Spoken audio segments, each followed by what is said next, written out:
Olá, eu me chamo Leonardo Volpatti, sou advogado no escritório Lima Nunes Volpatti, Advocacia e Consultoria. Hoje nós vamos tratar de direito imobiliário, especificamente sobre a posse. Muitas pessoas têm a posse de um imóvel, mas não têm a escritura, não têm o domínio. Como que resolve essas situações e como que eu posso me defender? Vamos lá? Pessoal, muitas pessoas chegam até nós aqui no escritório perguntando sobre se há direito quando você não tem a escritura, quando você não tem um registro no cartório.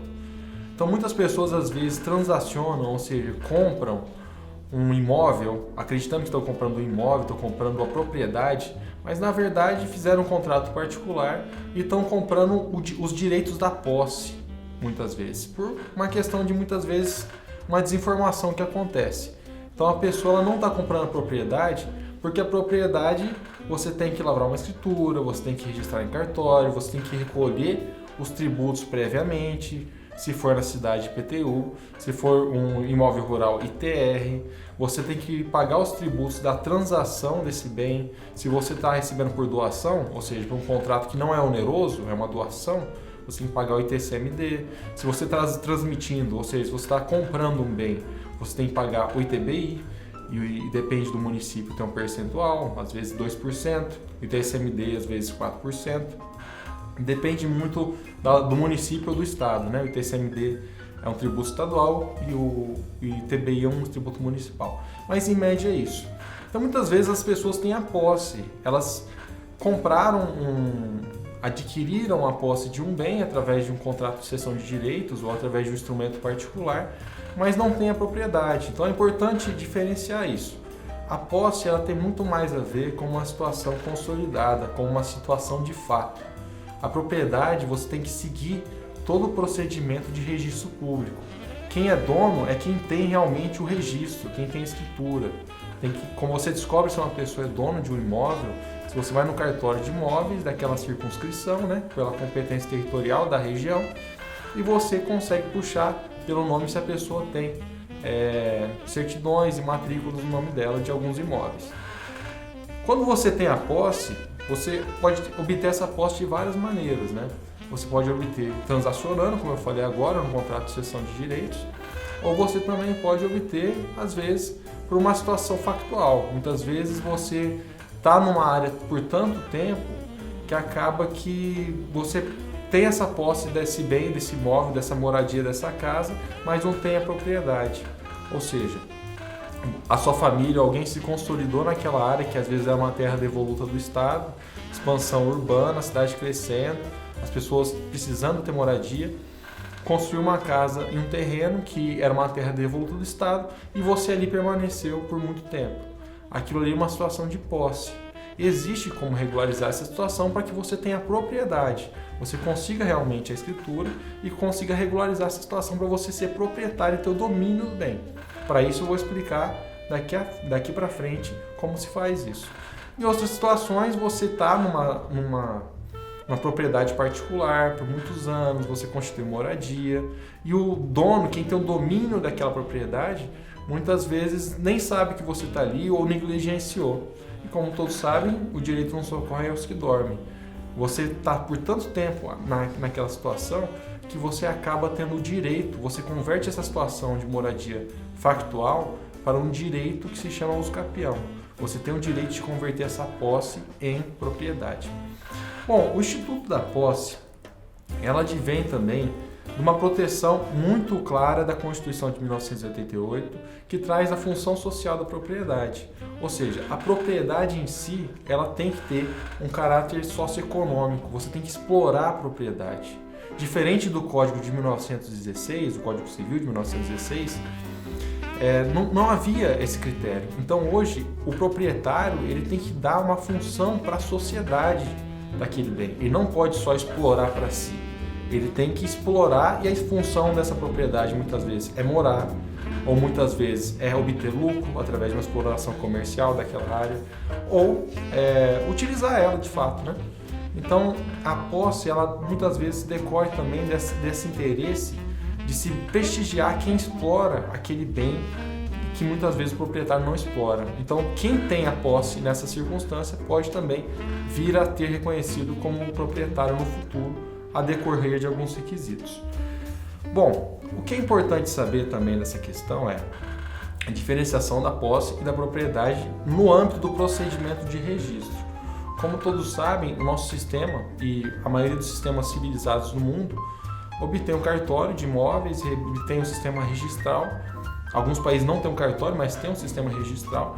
Nesse sistema registral, você constitui um direito, quando você lavra uma escritura e você registra, você constitui um direito real sobre aquele bem imóvel que você é oponível para toda a sociedade. Ninguém pode realmente tentar te esbulhar ou tentar te atrapalhar no exercício do direito daquela propriedade.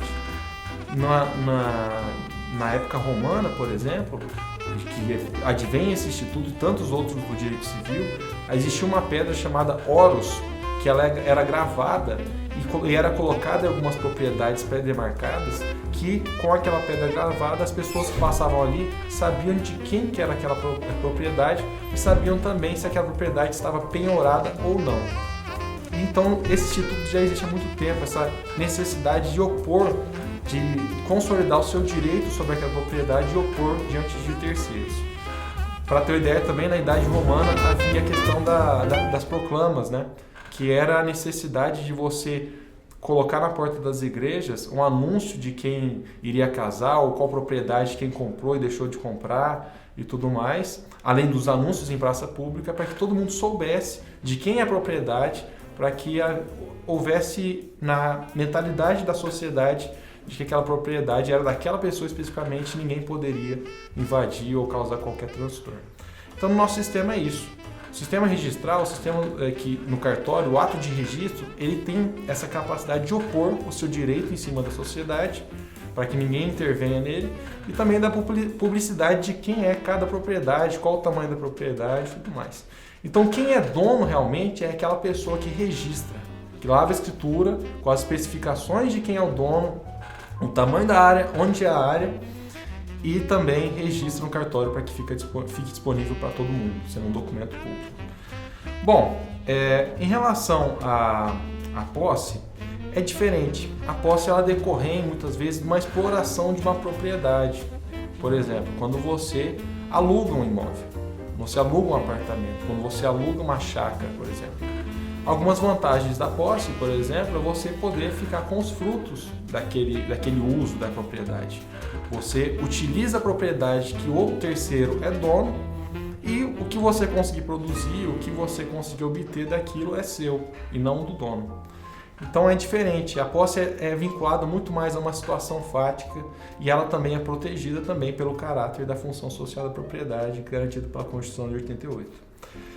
Bom, além disso, a posse te garante também direito de vizinhança, ou seja, você pode opor o seu direito contra qualquer perturbação à sua saúde, sua segurança, seu sossego. Você pode ajuizar ações contra vizinhos que muitas vezes estão atrapalhando o seu gozo da sua posse daquela região, apesar de você não ser dono muitas vezes. Você também pode proteger a sua posse através de ações possessórias, como ação de interdito proibitório, como ações que defendem realmente a invasão ou a ameaça de invasão daquela posse, que também é um mecanismo interessante para se proteger esse direito. E também o mais interessante ainda é a proposta de você ter a condição de exercer e de ajuizar uma ação de uso capião. Muitas vezes ajuizando a ação no cartório, extrajudicial ou judicialmente. O que é o uso capião? O uso capião é justamente constituir o direito de domínio, o direito de propriedade sobre um imóvel que você só tinha posse. Para isso você tem que seguir alguns requisitos, né? Que é o animus domini, ou seja, o intuito de ser dono, a vontade de ser dono, ou seja, o exemplo clássico que temos no direito. Você não pode simplesmente, um caseiro de uma propriedade rural, ele nunca vai ser dono de imóvel porque ele está ali cumprindo uma função de ser funcionário. Ele não é dono, ele não está ali com o intuito e a vontade de ser dono. Para você ter a vontade de ser dono, você tem que estar ali exercendo as funções como se dono fosse daquela propriedade. Um outro requisito é você ter a posse mansa e pacífica, ou seja, você não está sofrendo nenhuma ação ou uma tentativa de de reivindicatória daquela propriedade, para que você saia daquilo. Então, se você está tranquilo ali e não houve nenhum questionamento dessa sua posse, também é um requisito para você ajuizar uma ação de uso capião. E o mais importante é o requisito temporal. Por quanto tempo você exerce essa posse? No Brasil existe mais de 36 tipos de uso capião e cada tipo de uso capião tem uma finalidade e tem uma característica específica, começando de 5 anos até 15 anos. Ou seja, você, em algumas circunstâncias, se você tiver 5 anos na propriedade, principalmente as propriedades, critérios que utilizam a função social e a função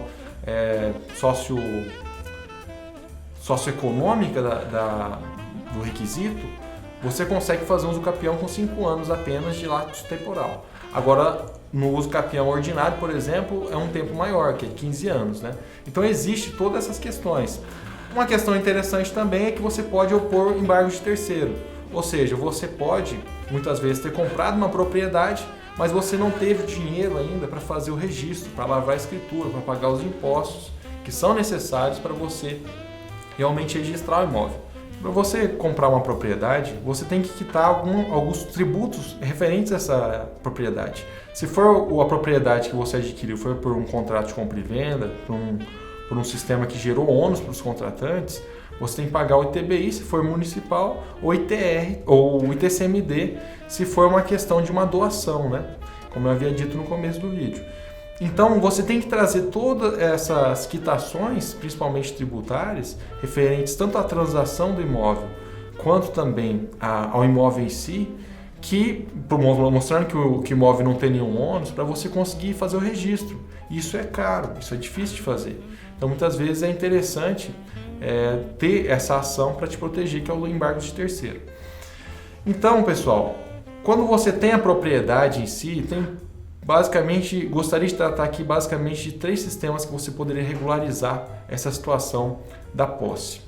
Você pode regularizar através da Lei do REURB, que é uma legislação nova que saiu agora em 2017, que é a Lei 13.465, que são terras que muitas vezes foram ocupadas com a expansão urbana, ou seja, os municípios iam crescendo, principalmente pelo fenômeno da migração de pessoas que estavam morando no campo para a cidade, ou seja, toda a urbanização do Brasil, toda a industrialização do Brasil, acabou crescendo as cidades e as pessoas, pelo déficit habitacional, iam ocupando as áreas do Estado sem independente de venda, sem independente de compra e venda, enfim.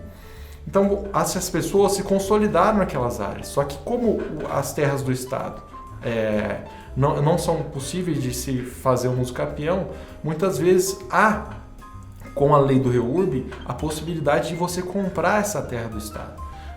Por exemplo, de haver uma regularização no sentido de você buscar ter a sua escritura e sua propriedade. Então, há várias modalidades nessa lei que favorecem essa regularização urbana, para que o nosso Estado e a nossa cidade se torne mais organizada e mais planejada daqui a alguns anos. Para você ter uma ideia, 70% dos imóveis no Brasil não estão regularizados.